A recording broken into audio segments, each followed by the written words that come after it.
ब्रह्ममुनीश्वरं हरिहरं सत्त्वं रजस्तामसं ब्रह्माण्डं च त्रिलोकपावनकरं त्रैमूर्तिरक्षाकरम् भक्तानामभयार्थरूपसहितं सोऽहं स्वयं भावयन् सोऽहं दत्तदिगम्बरं वसतु मे चित्ते महत्सुन्दरम् विश्वं विष्णुमयं स्वयं शिवमयं ब्रह्मामुनीन्द्रोमयं ब्रह्मेन्द्रादिसुरो गणार्चितमयं सत्यं समुद्रोमयं सप्तं लोकमयं स्वयं जनमयं मध्यादिवृक्षोमयं सोऽहं दत्तदिगम्बरं वसतु मे चित्ते महत्सुन्दरम् आदित्यादिग्रहास्वधा ऋषिगणं वेदोक्तमार्गे स्वयं वेदं शास्त्रपुराणपुण्यकथितं ज्योतिस्वरूपं शिवम् एवं शास्त्रस्वरूपया त्रयगुणैः त्रैलोक्यरक्षाकरं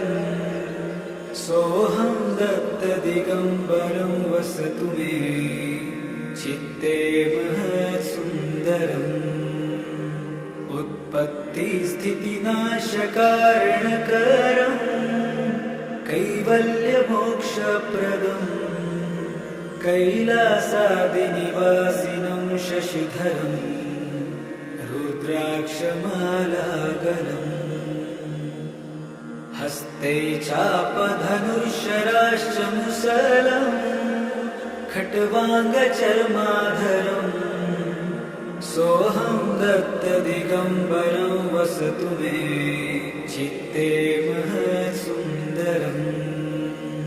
शुद्धं चित्तमयं सुवर्णमयदं बुद्धिं प्रकाशोमयं भोग्यं भोगमयं निराहतमयं मुक्तिप्रसन्नोमयं दत्तं दत्तमयं दिगम्बरमयं ब्रह्माण्डसाक्षात्करम् सोऽहं दत्तदिगम्बरं वसतु मे चित्ते महत्सुन्दरम् सोऽहं रूपमयं परात्परमयं निस्सङ्गनिर्लिप्तकं नित्यं शुद्धनिरञ्जनं निजगुरुं नित्योत्सवं मङ्गलम् सत्यं ज्ञानमनन्तब्रह्महृदयं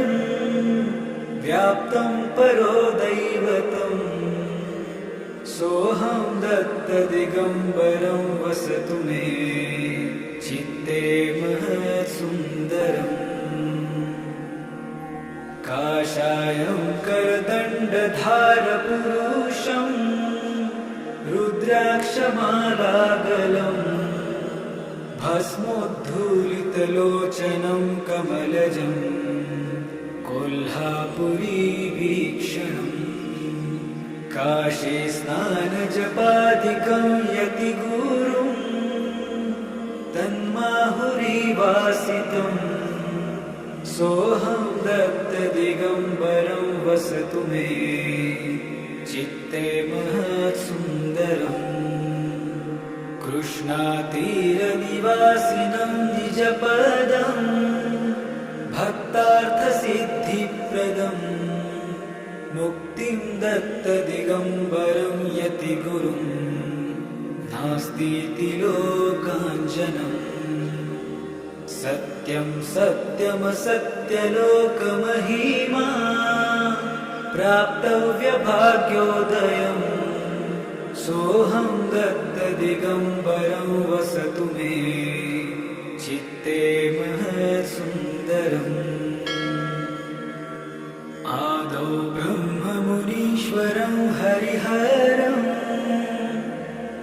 सत्त्वं रजस्तामसं ब्रह्माण्डं च त्रिलोकपावनकरम् त्रैमूर्तिरक्षाकरम् भक्तानामभयार्थरूपसहितम् सोऽहं स्वयं भावयन् सोऽहं दत्तदिगम्बरं वसतु मे चित्ते महत्सुन्दरम्